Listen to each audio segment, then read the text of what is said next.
Noah Grayson had just burned the last clean pan in the apartment trying to make pancakes. The smoke alarm screamed overhead, and Max, his 6-year-old whirlwind of a son, was standing on a kitchen chair waving a plastic cereal box like a firefighter with a mission. "Dad! The pancakes are attacking again!" Max cried, dramatically ducking as a charred flapjack flopped from the ceiling and hit the floor with a lifeless thud. "It's not a pancake, Max. It's experimental breakfast," Noah muttered, fanning the smoke alarm with a pizza box. Max tilted his head. "Is this why Mom was the cook?" Noah smirked through the stress. She also had patience, a clean oven, and didn't think syrup was a food group. They were late. Again. Noah threw on his hoodie, checked Max's backpack, and jogged with him the 3 blocks to the elementary school, balancing his son's lunch in one hand and a half-button coat in the other. The schoolyard was already buzzing. Parents talked, kids ran, and teachers stood at the gates, shepherding the tide of small humans inside. But today, something off caught Noah's eye. A woman mid-30s, frizzy hair barely pinned back, eyes red from crying, stood at the edge of the playground. She was being chewed out by a man in a gray suit. His voice was low, but his tone was cutting. Noah instinctively slowed as he passed. "Ms. Blake, you abandoned your class." "That's insubordination, no matter what your feelings were," the man sneered. "Principal Turner, I wasn't going to stand by while you belittled those students." "Or me," she said, voice steady despite the tremble in her hand clutching a leather tote bag. "You've crossed the line." "I expect your resignation letter by noon," he snapped and turned away. Noah blinked. That was a teacher? She didn't look like the typical one. Her clothes were slightly wrinkled, her posture rigid like someone holding herself together by willpower alone. But her jaw was set like steel.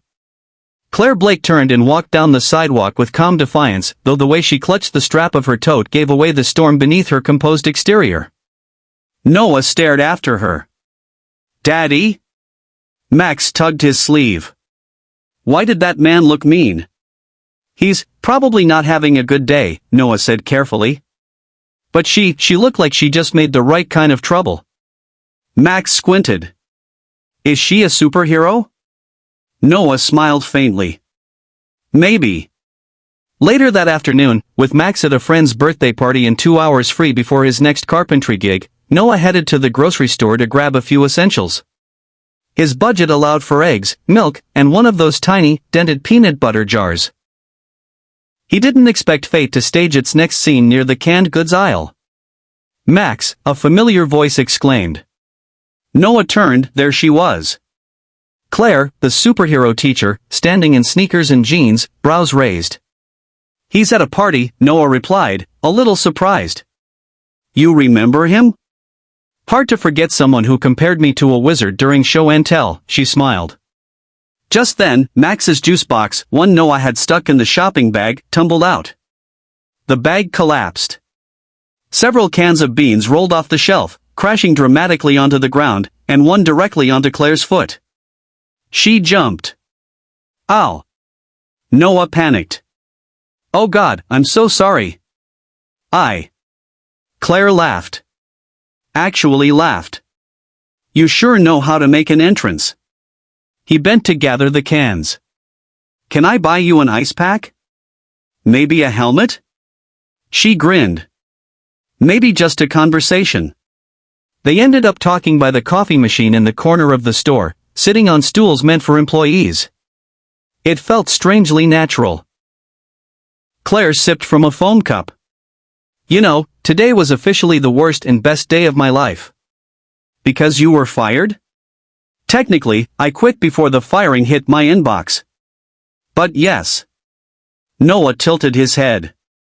"What happened?" She paused, voice lower. "The principal, Derek, was also my fiancé." Noah blinked. "Yikes." "Yeah. He cheated. And when I threatened to report his behavior toward the students, he gaslighted me, then tried to paint me as unstable." "What did you do?" "I walked out. Middle of history class. Dropped the chalk. Packed my bag." Noah stared. You really are a superhero. Claire chuckled. More like a very tired rebel who bought expired yogurt on the way out of her career. They sat in silence for a moment, both staring at nothing and everything. Noah finally said, I know we just met, and I have zero advice to offer, but if someone tried to break you and failed? That's not losing.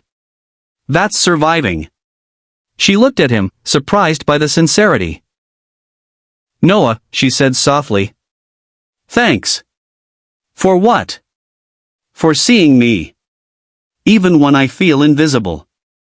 He shrugged. It takes one invisible person to recognize another. She stood, tossing her empty cup. Maybe see you around?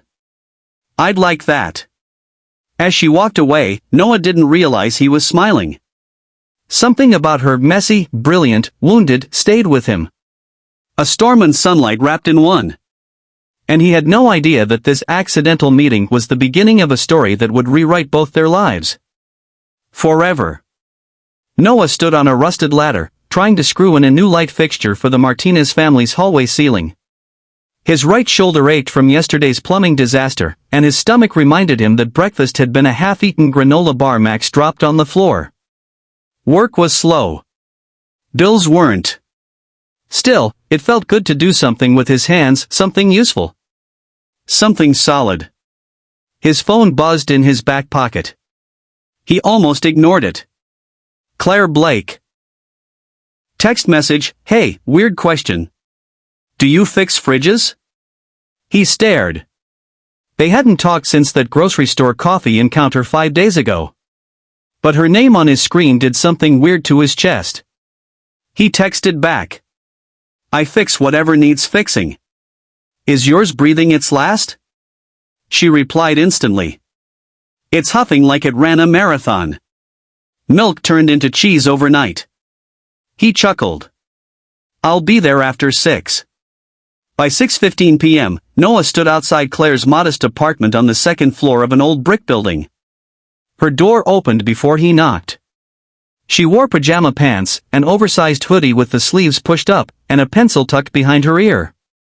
A smudge of something, flour? Ink, streaked her cheek. I was baking. Or trying to, she said, pulling him inside.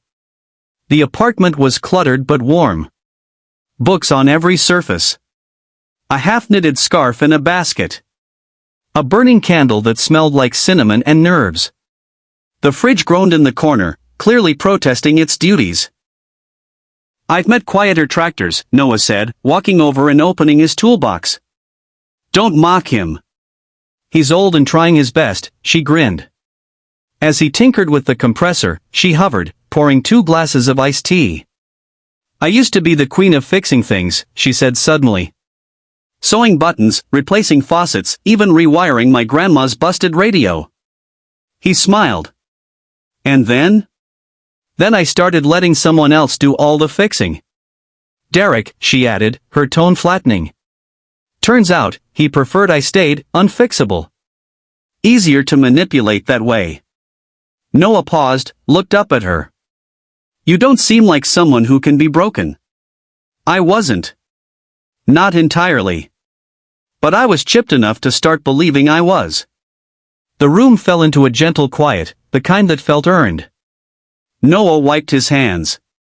Fridge's fan motor was clogged with lint. Cleaned it out. Should buy you another year unless you start hoarding frozen waffles. She laughed. No promises. He sipped the iced tea and looked around. A bulletin board hung over her tiny desk, covered in sticky notes, quotes, and doodles. One stood out. Your story doesn't end in someone else's betrayal. He pointed. That's yours? Yep, she said, suddenly shy. My post-breakup therapy sessions turned into sticky note wars. That one wins every time. Noah nodded. You ever think of turning all this into something? A blog, maybe? Claire smiled faintly. I did. I even started writing anonymously. Small essays. Little lessons from bad days. That's incredible, he said. You're not just rebuilding your fridge. You're rebuilding you. She gave him a look, soft, startled, appreciative. You always talk like that?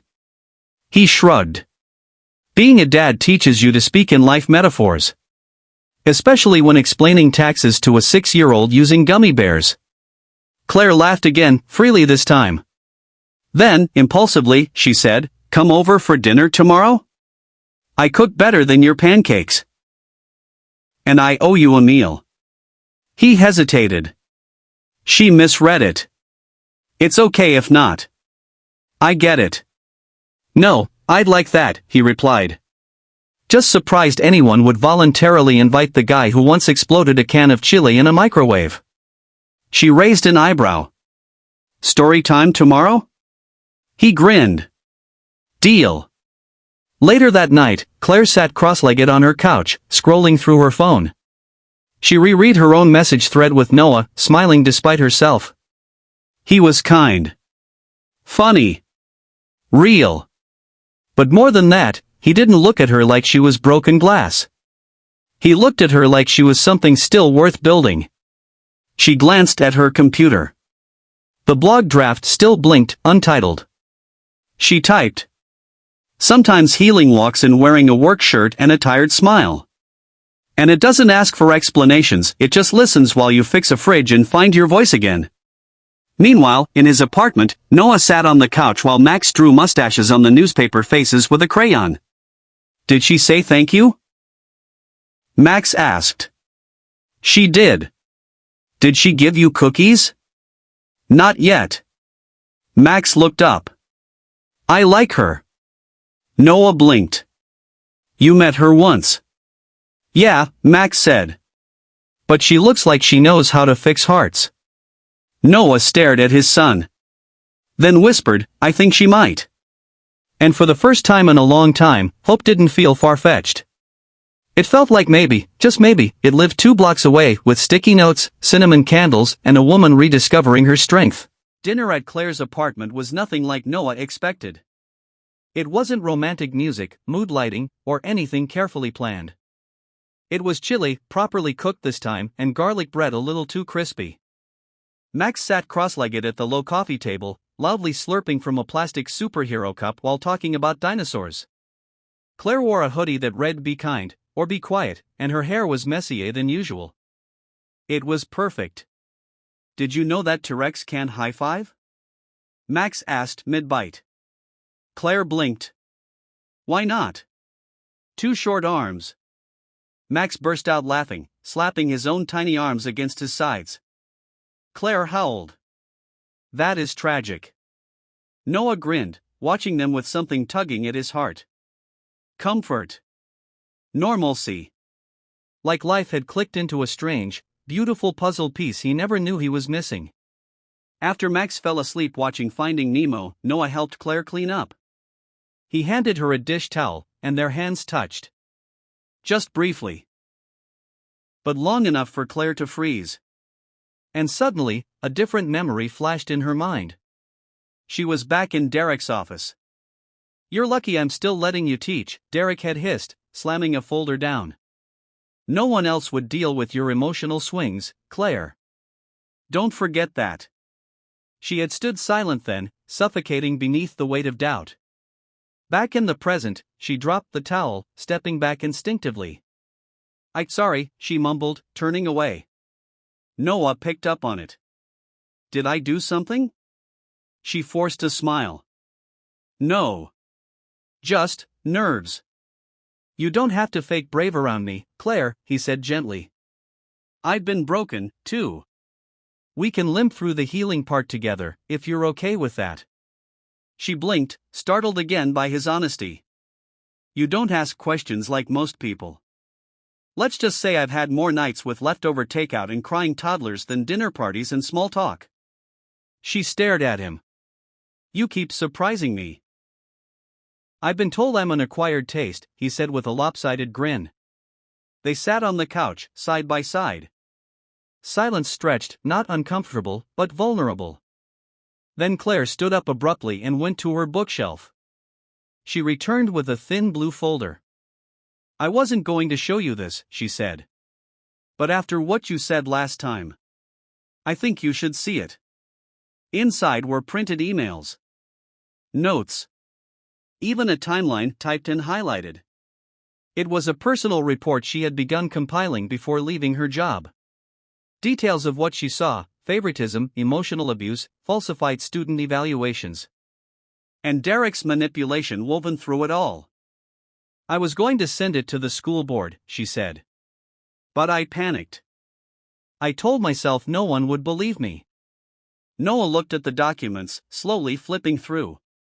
I believe you, he said. She looked down, ashamed. You don't even know the half of it. Then show me the other half, he said. But only when you're ready. Not when the world demands it. Her eyes welled. No one said that to me. Not even once. Then they missed out on knowing the real you. A small smile broke through. Just then, beep. Beep. Beep, the smoke alarm screamed. Again. Claire gasped. The garlic bread. I forgot it in the toaster oven.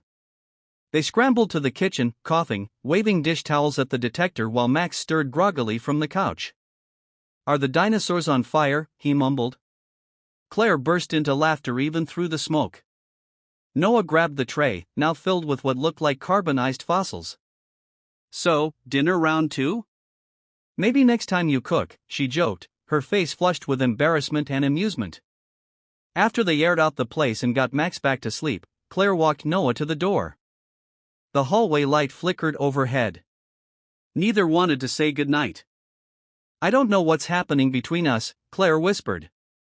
But it feels real. Like life is trying to give me a second chance. And that scares me. He nodded. Me too. Then he leaned in, not for a kiss, but to gently rest his forehead against hers. We'll take it slow, he murmured. No fixing. No saving. Just walking together. She closed her eyes. I'd like that. The door clicked shut behind him a moment later, but the warmth lingered. Claire turned to the living room and picked up the folder again. This time, instead of shoving it back onto a shelf, she slid it into her laptop bag. The time had come to stop shrinking around people who couldn't handle her light. It was time to speak. And maybe, to love again, too. 3 weeks later, the community center auditorium was packed. Folding chairs filled every inch of the hardwood floor, and posters decorated the walls, healing through honesty, a night of stories, strength, and second chances. At the front sat Claire, hands slightly trembling as she gripped a folded sheet of paper. To anyone else, she looked calm, poised even. But Noah, seated in the second row beside Max, who was busily doodling dinosaurs on the program flyer, could see the storm behind her eyes. You don't have to do this, Noah had told her that morning. You don't owe the world your pain. Claire had shaken her head. It's not about owing. It's about owning. And I'm ready. Now, under the warm glow of the overhead lights, she stepped onto the makeshift stage, her worn brown boots echoing softly on the wooden floor. The microphone wobbled slightly as she adjusted it, and a hush fell over the crowd. Hi, she began, her voice clear, if slightly shaky. My name is Claire Blake. I'm a former teacher, or writer, and someone who forgot, for a while, how much her voice mattered. She unfolded the letter. For years, I let someone else define me. I let a person I loved, trusted, belittle students, manipulate staff, and try to convince me I was unstable for standing up against it. She paused. When I finally walked away from that job, I felt like I was walking into a void. I thought I'd lost everything.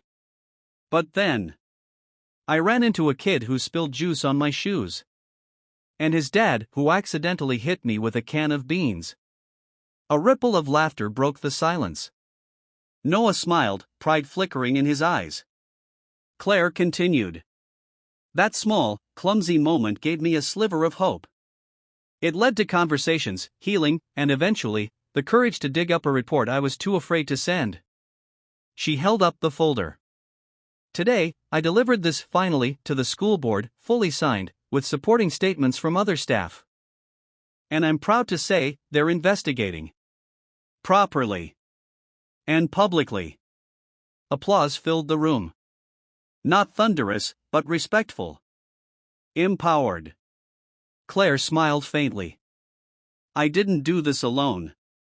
And I don't think healing is ever a solo project. Sometimes, it takes a 6-year-old who believes T-Rexes can't high-five, and a single dad who burns pancakes but shows up anyway. She looked directly at Noah, her eyes misting. Sometimes, healing looks like someone holding a flashlight when your path is dark and saying, I'll walk with you until you're ready to lead. A pause. I don't know what the future holds. But I know this: I'm done letting fear choose my direction. And I'm done shrinking to make room for people who are too small to hold real love. As she stepped down from the stage, the room rose to its feet. Later, under the pale glow of the street lamp outside the center, Claire and Noah stood quietly, Max fast asleep on his dad's shoulder. You didn't just speak, Noah said softly. You sang. Claire gave a tired smile. My voice finally felt like mine again. He leaned in, brushing a strand of hair from her cheek. What happens now? She looked up at him. Now. We write the next chapter. Together. One honest, imperfect sentence at a time. They kissed then, gently, slowly, with all the hesitation of two people who'd been broken and were finally brave enough to love again. And somewhere deep inside them both, they knew.